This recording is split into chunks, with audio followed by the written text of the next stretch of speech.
This rich and moist vegan naked chocolate cake has the perfect amount of crumb.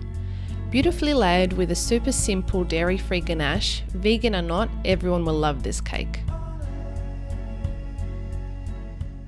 If you're a chocolate lover like me, you will absolutely adore this cake. It's my go-to chocolate cake that I tested over many times, and I know that you will love it as much as I do. It's something you can make for a special occasion, or if you just need your chocolate fix, you can bake it in no time. And the best part is, most of the ingredients you will just have already in your pantry. Now before we get started, we need to preheat the oven to 180 degrees Celsius or 355 degrees Fahrenheit.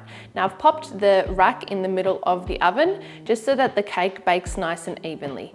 I'm using a 9-inch springform pan for this one, but you can use whatever you have at home. If you want a bigger cake, just try an 8-inch one so that you can cut it in half.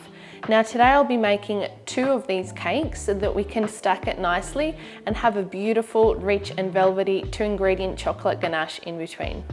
Now for a recipe like today's chocolate cake, I really urge you to use scales. Now I used to use just cup measurements for even when we first started the Minimalist Vegan, and I quickly found that people weren't having as much success, or I wasn't either when I was baking other people's recipes, because the cup measurements vary from country to country. So what might be in the end 230 mils here for me might be 250 mils for you in the States, for instance, and we're both using a cup measurement. So I really hope that you can get yourself on some good quality scales, which you can even pick up cheaply at the supermarket.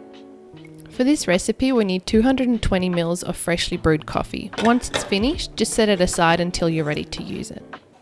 Now we'll get onto the dry ingredients. In a large bowl with a sieve, add 270 grams of unbleached plain flour, 150 grams of coconut sugar, 60 grams of cocoa or cacao powder, 8 grams which is 1.5 teaspoons of baking powder, half a teaspoon which is 5 grams of bicarb soda, and a pinch of salt. Sift all the dry ingredients and whisk together to combine well.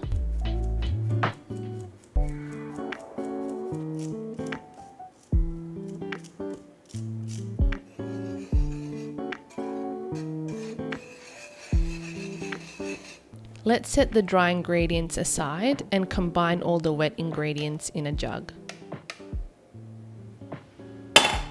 First up, let's add the coffee.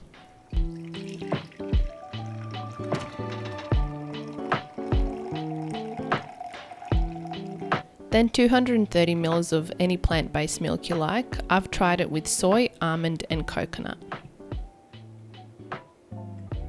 Next, we pour in 105 ml of any neutral oil. I personally like to use rice bran oil.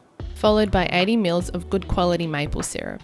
5 ml, which is 1 teaspoon of apple cider vinegar. And then mix them until they are all well combined and slightly frothy.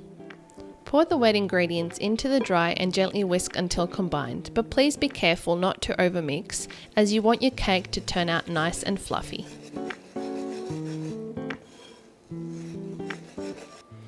So the reason we use coffee and maple syrup in this recipe is just to give that chocolate flavour a bit more richness as well.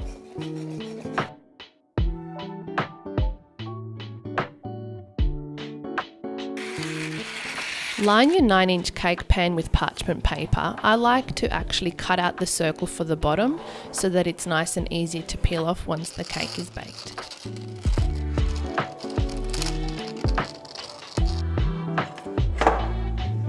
So just before we pop the cake in here, I like to grease the sides because I don't actually use non-stick bakeware.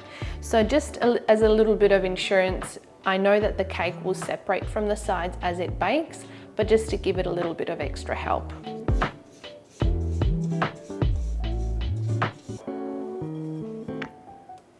Pour your batter into the prepared tin and tap on the bench top a few times just to release any extra air bubbles. Place the cake in the oven to bake for around 45 to 60 minutes or until a skewer comes out clean when inserted into the middle of the cake. Once baked, let it sit for about 15 to 30 minutes before releasing from the tin and transferring onto a rack to completely cool.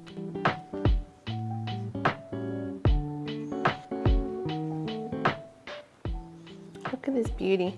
So we just need, it's still warm, so we just need to let it cool down completely before we pop it in the fridge for a couple of hours, just so that it's nice and cold, and that makes it much easier to handle and then to put on the ganache. Otherwise it might just be a little bit too fragile to work with. Carefully remove the base of the cake tin. I let it cool enough so that I can handle it without burning myself. Peel back the parchment paper and flip it back around and place on the cooling rack. I know my method isn't the best, but it works for me. So while the cake's cool, we're going to make our chocolate ganache. It uses only 2 ingredients and it takes no time at all to make. Create a double boiler with a small saucepan and a heat-proof bowl, and add your 300 grams of vegan chocolate. Continue to stir occasionally until it's fully melted. Add the chocolate to 460 grams of coconut cream and whisk until you get an even and thick ganache.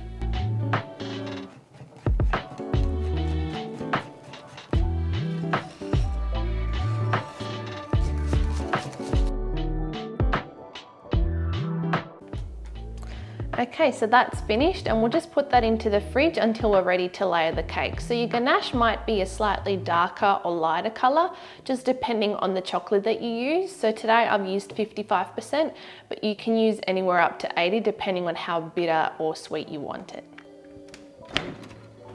Now it's time to assemble the cake.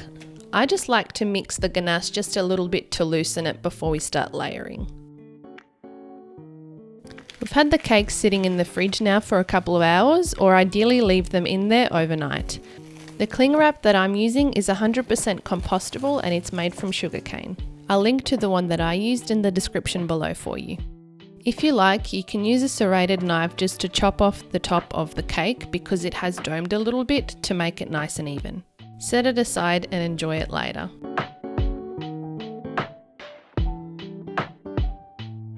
Now we're on to the fun part of building our chocolate cake. Place the bottom layer onto a large plate or cake stand if you have one.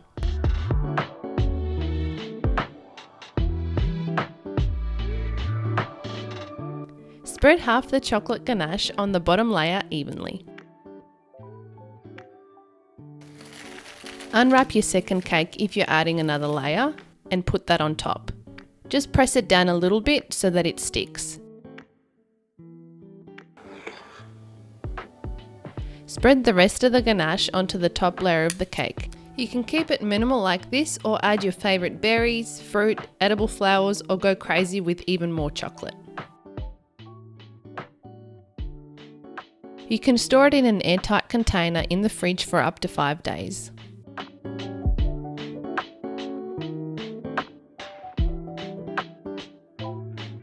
So if you're after an easy, moist, chocolatey rich cake that is topped and layered with a creamy dairy-free thick ganache, this is your cake. It's not too sweet, yet it doesn't compromise on flavour. It satisfies that chocolate craving without too much guilt.